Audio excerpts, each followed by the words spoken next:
আসসালামু আলাইকুম। এখানে একটা কচিটা ডাবটা দিয়ে কি করি সেটা তোমাদের সাথে শেয়ার করবো। দেখতে হলে সঙ্গে থেকো, পাশে থেকো।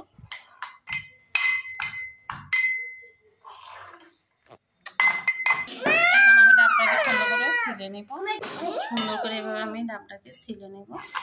এই যে দেখো আমার বাবু ডাবটা ছিলার চেষ্টা করছে কিন্তু পারছে না। দেখো দাঁত প্রথমে দেখো সবুজ খোসাগুলো ছাড়িয়ে নিলাম, তারপর এগুলো এমন হয়ে গেছে। এবার একটু চেঁচে নেব। দেখো এবার এটাকে ভালোভাবে চেঁচে নিয়েছি। এবার এটাকে পিস পিস করে কেটে নেব। এটা একবারেই কচি, ভেতরটা আমি এখন দুই ফালি করে নিলাম। তারপর ডাবগুলিকে এভাবে ফালি ফালি করে নেবে পলিথিনের লগে। এই যে দেখো এগুলিকে এভাবে এবার পাতলা পাতলা করে, এই যে দেখো এইভাবে আমি একটা দেখাচ্ছি হাতে নিয়ে, এইভাবে কেটে নিতে হবে পাতলা পাতলা করে। তারপর এখানে একটা ছেঁচুনির সাহায্যে আমি এগুলিকে ছেঁচে নেব। তবে এই অল্প অল্প করে থেতো করে নিতে হবে, বেশি দিতে হবে না, একবার অল্প অল্প করে। তারপরে দেখো এইভাবে এগুলিকে থেতো করে নিতে হবে। থেতো করতে করতে আমি এটা করে নেব। দেখো অল্প অল্প করে করতে হবে। এখানে আমি কিছুটা পানি নিয়ে নিয়েছি। এখানে আমি তেঁতুলটা ভিজিয়ে একটা কাপ বের করে নেব।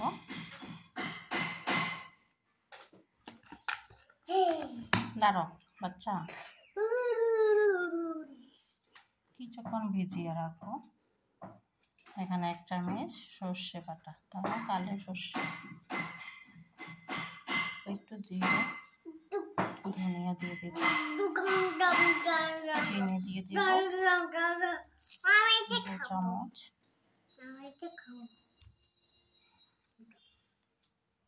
লবণ দিয়ে দিব 1 চামচ। পরে দেখে আবার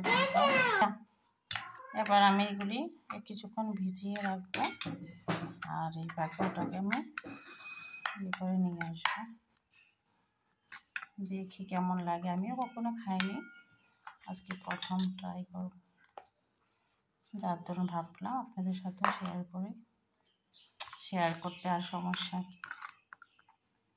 খাওয়ার পর রিভিউটা দিব কেমন লাগে।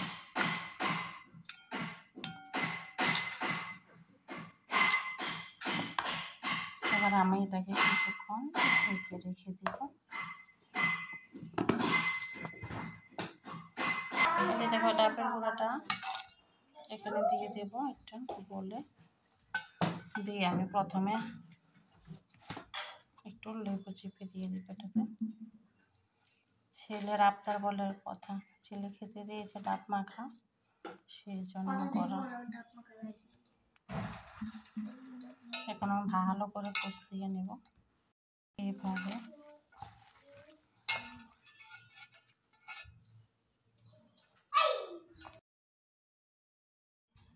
তারপর আমি বাটিতে যে একটা মশলা করে রেখেছিলাম এটাকে আমি ভালোভাবে মাখিয়ে ডাবটাতে দিয়ে দেব।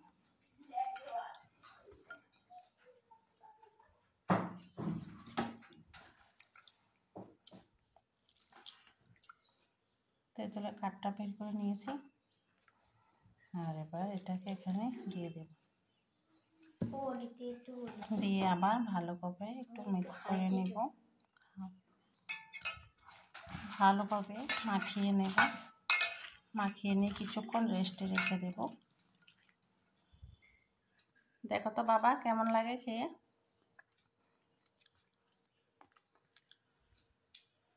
সেরা, মোটামুটি তেমন একটা খারাপও না, ভালো না, একটু কষ লাগে।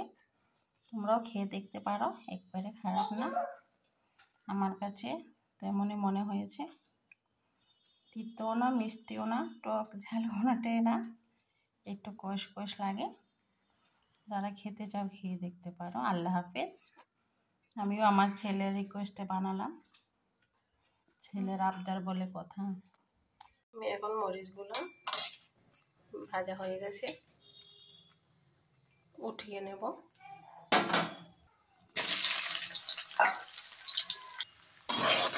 এখানে আমি পেঁয়াজ রসুনগুলি দিয়ে দিলাম।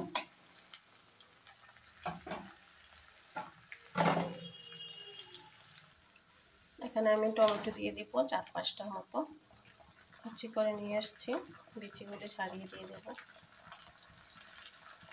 এখানে তো টমেটো অনেক দাম কম, মাত্র 30 টাকা কেজি।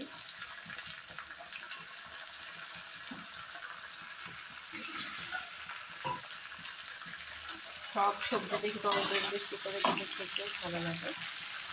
টমেটো কলানোর জন্য আমি এখানে একটু লবণ অ্যাড করে দিব।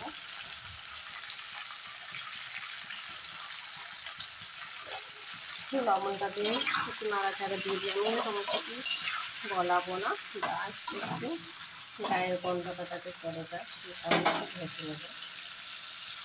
এখানে আমি সামান্য পরিমাণে লঙ্কা গুঁড়ো দিয়ে দিলাম, হলুদ গুঁড়ো 1 চামচ, জিরে 1/2 চামচ, ধনিয়া 1/2 চামচ, গরম মশলা 1/2 চামচ। এবার মশলাগুলোকে আমি একটু নেড়ে চেড়ে নেব।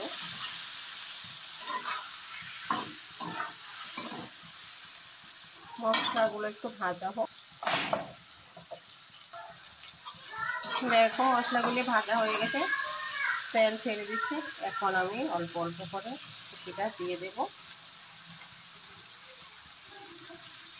বেশি কপি একসাথে দিব না, অল্প দিয়ে একটু নাড়াচাড়া দিব, তারপর আবার আর একটু উল্টাতে আমি কপিটাকে ভেজে নেব।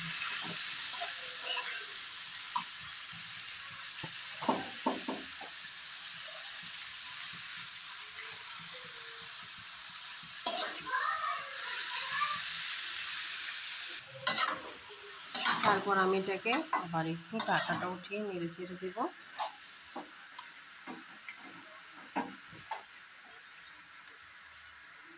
রাখ